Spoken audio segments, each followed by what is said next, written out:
And that's all we have on the Golden Fleece Inn, and if you ever find yourself in York, be sure to pay the Golden Fleece Inn a visit. I know I will on my next visit, if I can persuade my wife to stop being a scaredy cat. Don't tell her I said that. The last pub on my list is called the Mermaid Inn, which is situated in East Sussex. The Mermaid Inn is said to be haunted by many different ghosts. The inn itself dates back to the 12th century.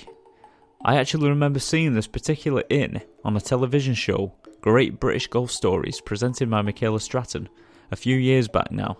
And would you believe I actually found a video of this episode on YouTube when I was researching this particular pub. I'll be sure to put it in the show notes for you so you can go over and watch it and get a bit of a feel for what the pub actually looks like. So yeah, be sure to check that out. Just like the Golden Fleece Inn, rooms are also available in the Mermaid Inn. And it's in these rooms that paying customers have reported some scary stuff. But before I tell you about the encounters, I should first give you a little bit of history about the Mermaid Inn. In the 1700s, the surrounding area was ruled by a 600-man strong gang called the Hawkhurst Gang, and it's said that the men actually seized the inn and made it the base of operations for smuggling. Now, I give you this information because it's quite important before we talk about Room 17, where even chambermaids will not venture into alone. Room 17, also known as the Kingsmill Room, named after second in command of the smuggling group belonging to the Hawkhurst Gang. This is a room said to be haunted by the wife of Hawkhurst Gang's founder, a Mr. George Gray. Her favourite haunting spot seems to be a rocking chair which sits at the bottom of the bed and rocks back and forth. There is actually a warning in Room 17 which reads, "The Kingsmill Room is said to be haunted by the ghost of a woman alleged to be the wife of the Hawkhurst Gang founder, George Gray. She supposedly haunts the rocking chair in the room. Rest assured that you will have a peaceful night. But when you hear those floorboards creaking... ... And that's it. The rest is left to the imagination." Another guest recalls his partner sitting in the chair, which I presume is the rocking chair, for a photograph, and feeling the sensation of being pushed as she instantly went cold. On later inspection of the photograph, both were shocked to discover strange orbs floating all around the room. The pub owner did remove the chair for a short period of time, but it did not seem to help. Guests still reported seeing the phantom lady standing at the foot of their bed as they slept in the dead of night.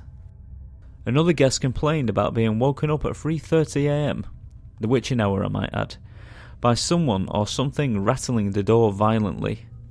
And a similar report tells of a woman sitting at her dressing table when the door suddenly flew open of its own accord and smashed into the wall. No one could be seen on the other side.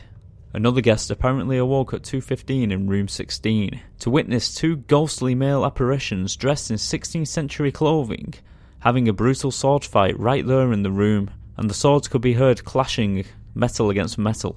One of the ghosts lost the sword fight and was killed, then fell backwards and disappeared into the wall.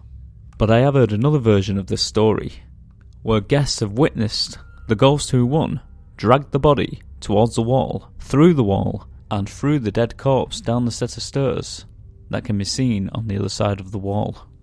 Now, once again, this to me seems like a classic residual haunting, like a recording of a tragic event that actually happened in the past, and is somehow replayed from time to time. On one particular morning, the owner of the inn awoke to find two guests asleep downstairs in the reception area. When she awoke them, they told her that they had been in their room 10, in bed when the apparition of a man just simply walked through the wall into their room and proceeded to walk across the room and straight through the opposite wall, all the while scowling at the couple and leaving a horrid feeling in the air. The couple said they were so scared by this, there was no way that they would stay in that room 1 second longer, and decided to sleep in the reception, not wanting to bother the owner at the late hour. They left that day but refused to return to the room to pack their belongings, instead asking the owner to pack their bags for them. Another couple reported seeing a ghostly family, a mother, father and child, walk through room 1 and vanish into the wall whilst they were in bed. A grey lady has also been seen in room 1, sitting in a chair just staring into the fireplace. Guests have claimed that before they went to bed they had folded their clothing up and placed it on the chair before they slept, and when they awoke they found that their clothes were soaking wet, with no explanation. On another occasion, a guest was awoken in the middle of the night by a ghostly vision of a man sitting at the edge of her bed who would not leave. The lady fled her room and slept in the adjoining room with her son. And another spirit of an old woman has been seen walking through rooms and momentarily will stop at the foot of the bed and stare at the guest before proceeding out of the room. This may or may not be the same ghostly apparition of the grey lady from room 1. Now, as I was researching the Mermaid Inn, I decided to contact the owners of the haunted pub, asking for any more information they could possibly share that I might not be able to find on the internet. And I was so pleased with what they told me. They provided me with some information that we've already gone through, but also some great written accounts left behind from the guests staying or visiting the Mermaid Inn.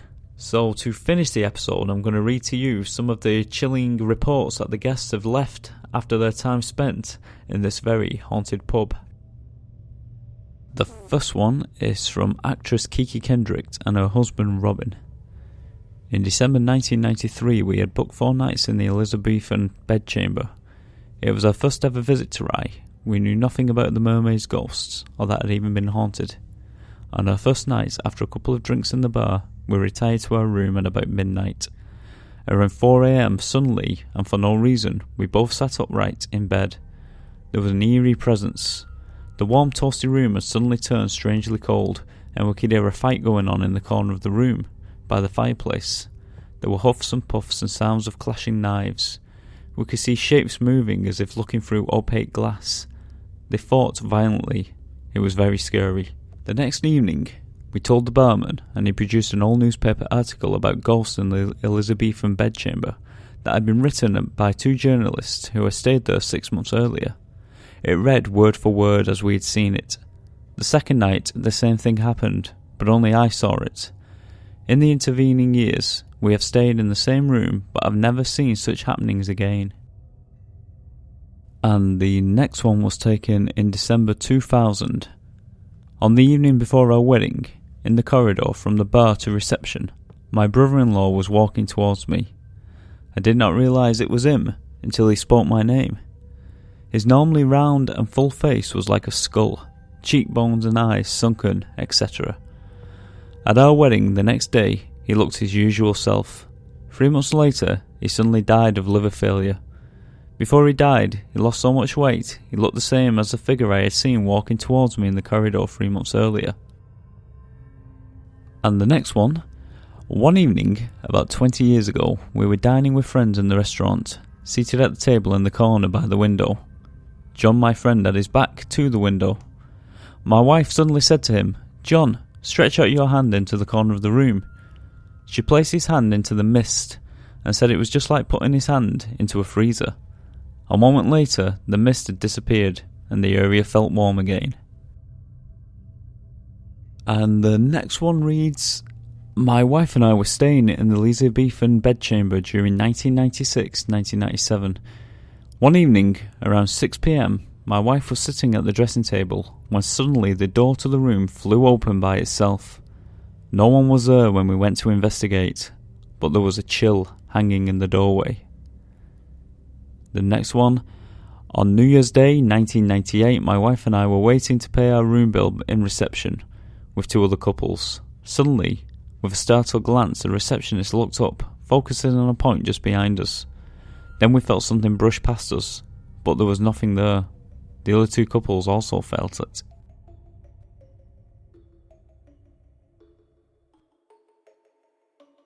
And that's it. There you have it. And I don't know about you, but I definitely want to visit the Mermaid Inn. It's something I don't know whether I'd find it scary sleeping in the rooms or more interesting, or I don't know, maybe a little bit of both. But it's something I definitely want to do. So, what do you think? Do you believe that the Fleece Inn is haunted?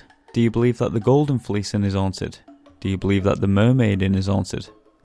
I'm pretty open-minded. How about you? As usual, I'll let you decide. I'll see you next time.